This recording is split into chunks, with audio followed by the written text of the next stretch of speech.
I wouldn't get that one. Just like I said, do the same thing. If you don't know, set it equal to 0. Okay.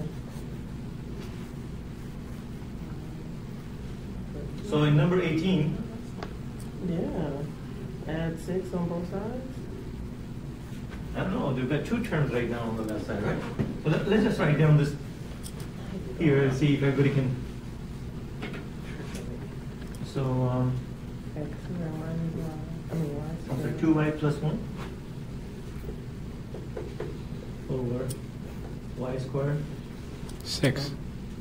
minus 6 minus y minus 6, right? Yeah. Okay. So you could take y from y2, right? Can't you?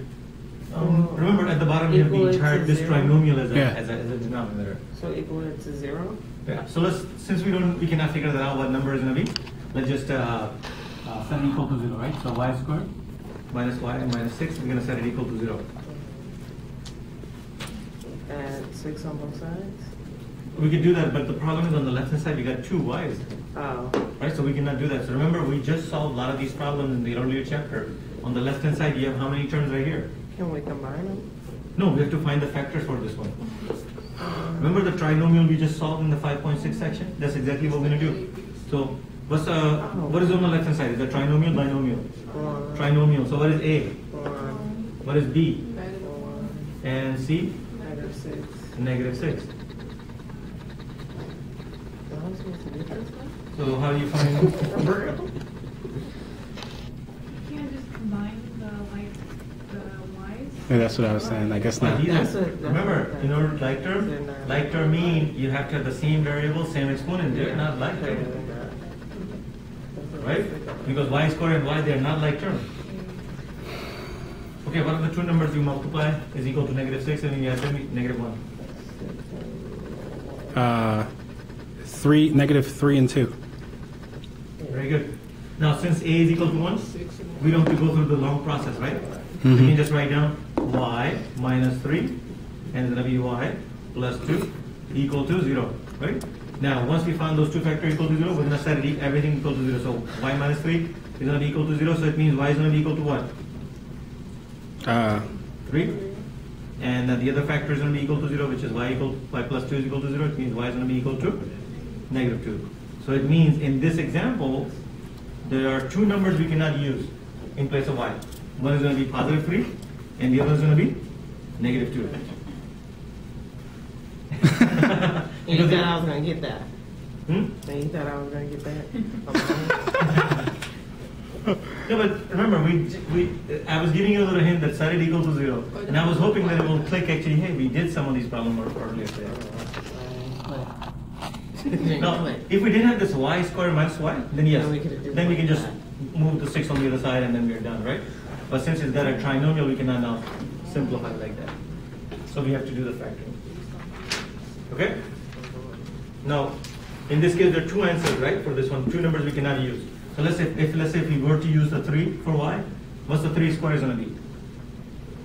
9. Let me just write down here so we can see if that is going to be. So what's the 3 square? 9. Negative 3 and negative 6 is going to be?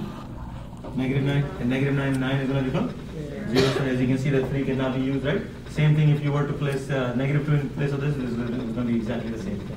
So it means both of these numbers, 3 and negative 2, in this trinomial is going to give you the result of 0 at the denominator. So it means we cannot use 3 and neither we can use negative 2 in this rational expression. Okay. All right, so, Sheena? Okay, let's do number 20. Number 20. So what numbers cannot be used that will make this rational expression undefined? Mm-mm. Are you sure? I don't know. You have to solve the top, don't you? Remember, when we're looking for the undefined part, where do we focus on? The bottom. Bottom, denominator. We don't care because numerator can be 0. Because if the numerator at the top part is 0, it will never be undefined. It could be 0, but it can never be undefined, right? So if you are focusing on the bottom, they tell me what number you cannot use in place of the variable that will make the denominator equal to 0. 20. But -5, there's no variable at the bottom where you can put -5. I know, but it will make it 0. So we have m plus what? 30 or 31? Oh, So you did have to solve the top. M plus 31 over 5, right? So in this example, we're saying what numbers we cannot use in place of the m that will make the denominator equal to 0. Oh. I don't know. oh Oh, Okay? Oh, it gets much harder. Hmm? I said it gets much harder. No, it doesn't get harder than this. Oh, yeah. It's just like the problem becomes 4 pages long. Yeah. Don't listen to him, he just kidding. practicing for Halloween. Okay, what do you think? Well, in this case, since we don't have any variable in the denominator, so no matter what number you place in for y, if the denominator will always be equal to 5 because we don't have any variable in the bottom, right? So no matter what value you use for the variable m, it is not going to affect the denominator.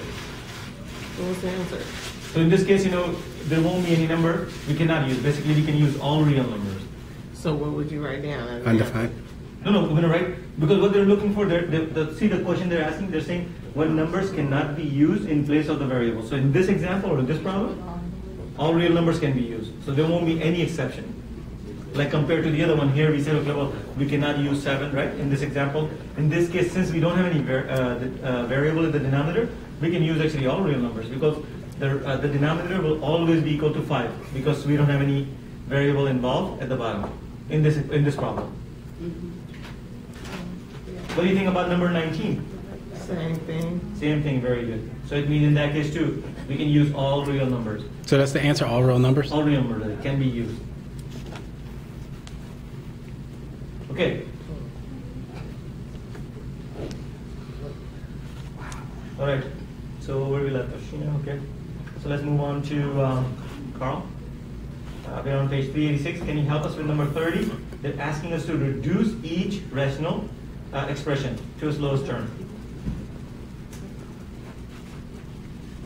14 over 21. We just need to reduce this. 2 over 3. 2 over 3. What do you think? Yes? Yes. So how did you find that 2 is going to be 2/3? Okay, so kind of like, in our head, we are thinking, we're saying, okay, well, 14 as well as 21, both can be divided by 7, right? Because we know the numerical values, right? So we are able to find the factors for 14.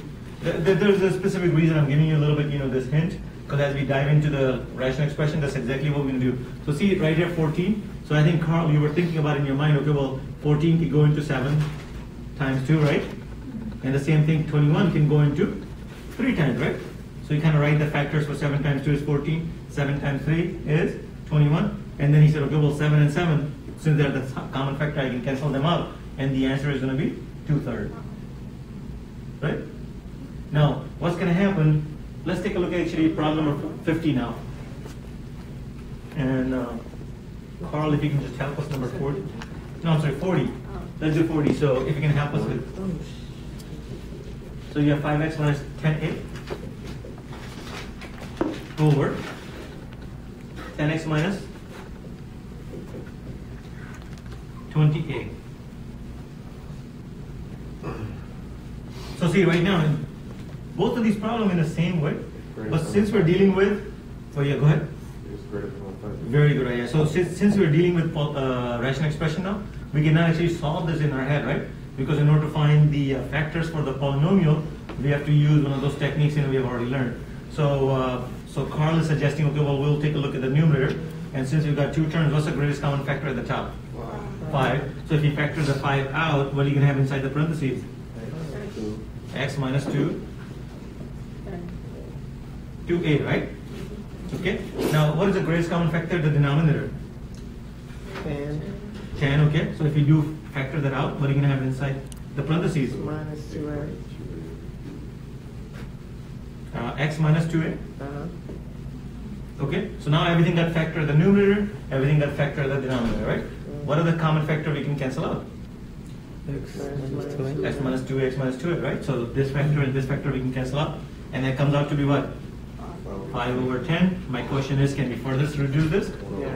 105 or 1 over 2? 1 1 over 2, good, very good. So see, it's kind of like the same approach we did here. But since we're dealing with numbers, we can calculate in our head, right? But when it comes to the polynomial, now we cannot actually solve or find the factors in our head. So we have to find the factors and then kind of see what are the common factors we can cancel out. Who was raising hand? The previous we just focused on the denominator. But because this is Oh, no, it's different now. See, in this section, they're asking us to reduce it. They're not saying what number cannot be used. So the first section, we talked about what numbers cannot be used. Now, the second section, we're moving into this value, number 40, they're saying reducing to lowest term. So that's what we're doing here, right? Okay, does it make sense? So when we're dealing with the rational expression, and they're asking us to reduce, then we have to find the factors, and then we have to see what are the common factors we can cross-cancel.